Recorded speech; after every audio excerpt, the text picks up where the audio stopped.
تو یہ لوگ شکایت بھی درج کرواتے ہیں، تاہم محکمہ زراعت اس کے کانوں پر کوئی جون تک نہیں رینگتی. ابھی بھی لوگ جعلی کھاد بیچ رہے ہیں. دیکھیں جب کھاد ڈال دی ہے اس کے بعد تو نہیں پتہ لگنا، فصل کے رزلٹ پہ پتہ لگے گا کہ یہ جعلی کھاد کا تو فائدہ کوئی نہیں ہوا، اس نے خام خواہ پیسے ضائع کیے. تو یہ ان کو پہلے مرحلے میں اس کا لیبارٹری ٹیسٹ اس کو پکڑنا چاہیے جس کی شکایات سامنے آتی ہیں، تاکہ کسان جو ٹرسٹ کرتے ہیں سائنسدانوں پہ، ایک اچھا بیج استعمال کرتے ہیں، پیسے بھرتے ہیں، اچھی کھاد کا استعمال کرتے ہیں، تو ان کے ساتھ چیٹنگ نہیں ہونی چاہیے، کیونکہ یہ سارا ریکارڈ خراب کرتی ہے، کسان کو تو مایوس کرتی ہے، اس کا انڈیویجول نقصان ہو گیا. اور اس کے بعد جو ہم نے ایک ہدف طے کیا ہوتا ہے کہ اتنی گندم ہوگی، چاول ہوں گے، تل ہوں گے، کماد ہوگا، چینی ہوگی، تو وہ سارا ہدف جو ہے وہ کمپرومائزڈ ہو جاتا ہے، اور یوں ہمیں پھر وہ چیزیں باہر سے منگوانی پڑتی ہیں. تو اس کے لیے جو محکمہ بنایا ہوا ہے اس کا یہ کردار ہے کہ وہ بار بار جا کے چیزوں کو چیک کرے، جہاں شکایت موصول ہوتی ہیں ان شکایت کو سنجیدگی سے لے، تاکہ ان مسائل کا ترجیحی بنیادوں پر مستقل مرحلے پر حل نکل جائے. ورنہ تو یہی ہوگا کہ جو ہوتا جا رہا ہے. تو یہ جو جعلی اور غیر معیاری بیج بیچنے والی کمپنیاں ہیں، ان کے خلاف کوئی سخت کارروائی کیوں نہیں کی جاتی ہے؟ چلیں آپ نے جیسے کہا کہ سٹارٹنگ میں نہیں پتہ چلا، لیکن جیسے ہی فصل کی پیداوار ہو گئی ہے اور اسے کٹائی کا وقت آتا ہے تب پتہ چلتا ہے کہ جو فصل ہے وہ اس طرح سے نہیں ہے جس سے امید اس سے کی گئی تھی، اور اس میں جو بیج استعمال ہوا ہے وہ غیر معیاری ہے یا جعلی ہے. تو پھر ایسی جعل ساز کمپنیوں کے خلاف کیا کارروائی کی جا رہی ہے؟ سینت، یہ اب تک کا جو جرنلزم کا تجربہ ہے نا کہ یہاں پر جو بندہ 2 نمبر کام کر رہا ہے اس کو یہ محکمے پروٹیکٹ کر رہے ہوتے ہیں. جو اس محکمے میں افسران موجود ہوتے ہیں وہ ریڈ کرنے سے پہلے ہی انہیں بتا دیتے ہیں، وہ جعلی غیر معیاری چیزیں ہٹا دیتے ہیں اور فرنٹ پہ صرف وہی چیزیں رکھتے ہیں جو لیبارٹری ٹیسٹ میں اوکے ہو جائیں. یہ مل ملا کے کام کر رہے ہوتے ہیں. جو بھی محکمہ ریگولیٹ کرتا ہے وہ ان کے 2 نمبر لوگوں کے ساتھ ملا ہوتا ہے. پھر کام ان افسران کی موت ہوتی ہے کہ اگر ان کو کام کرنا پڑ جائے، پرسو کرنا پڑ جائے، تو اس کا ہی یہ نتیجہ ہے کہ یہاں پر نہ تو کوئی کارروائی ہو پاتی ہے سنجیدگی سے، اور جس بھی شعبے میں آپ دیکھ لیں 2 نمبر لوگ بڑے پڑے ہیں. اگر محکمہ زراعت جن کے پاس ہر یوسی تک کے بندے موجود ہیں، ان کے ملازمین، وہ محض اپنے وزٹ ہی کر لیا کریں روٹین میں، تو یہ آدھے مسئلے حل ہو جائیں. دیکھنے میں یہ آتا ہے کہ کھاد شارٹ ہوئی ہوتی ہے اور یہ اوپر رپورٹس دے رہے ہوتے ہیں کہ کھاد مل رہی ہے کسانوں کو. یہ معیاری کھاد کی بات کر رہا ہوں. جو غیر معیاری یا جعلی ہے اس کے بارے میں بھی یہ رپورٹ دے رہے ہوتے ہیں کہ وہ جی کہیں نہیں مل گئی. تو اس سے تو ہم اپنی ہی پاکستان کی معیشت کو نقصان پہنچا رہے ہیں، کیونکہ کسان اگر اچھی فصل گرو نہیں کر پائے گا، اس طرح سے بمپر کراپ نہیں ہوگی اور جتنی اس کی ایکسپیکٹیشنز ہیں وہ ٹوٹ جائیں گی، تو الٹیمیٹلی اس کا پورے کا پورا اثر ہماری خود کی معیشت پر بھی جائے گا. تو ہم تو سیدھا براہ راست اپنے ملک کی معیشت کے ساتھ کھلواڑ کر رہے ہیں. بالکل یہ بات آپ کی میں بالکل سیکنڈ کرتا ہوں کہ ایسے ہی ہو رہا ہے، اور یہ محکموں کی موجودگی کی وجہ سے ہی ہو رہا ہے. اگر ان محکموں کی بجائے یہ چیزیں آؤٹ سورس کر دی جائیں، پرائیویٹ لوگوں کو آگے لایا جائے، تو شاید تھوڑی بہتری آ جائے.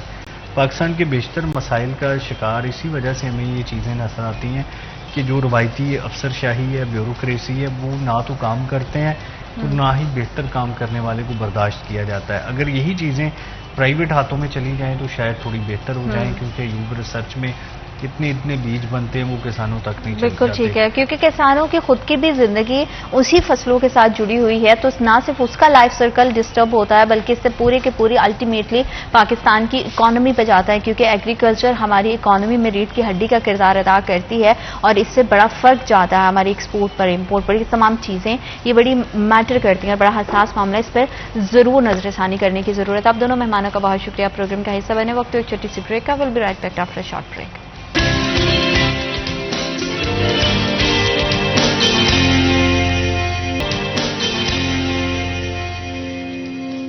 Welcome back after short break. آپ دیکھ رہے سٹی ایٹ 10. اور کسی بھی معاشرے کو اگر ترقی کرنی ہے تو اس کے لیے بہت ضروری ہے کہ ہمارا تعلیمی نظام بہترین انداز سے چلے، اور ایجوکیشن سٹرکچر جتنا بہترین ہوتا ہے، فیکلٹی جتنی شاندار ہوتی ہے، اور وہ بچے کی شخصیت پر بھی اسی طرح سے اثر انداز ہوتی ہے. کیونکہ اگر ہم اپنی لائف کی بات کریں تو ہمیں اپنی پرسنل لائف میں بھی اور پروفیشنل لائف میں بھی بہت زیادہ ہرڈلز کو فیس کرنا پڑتا ہے. تو تعلیم کے ساتھ ساتھ تربیت کا سلسلہ ہونا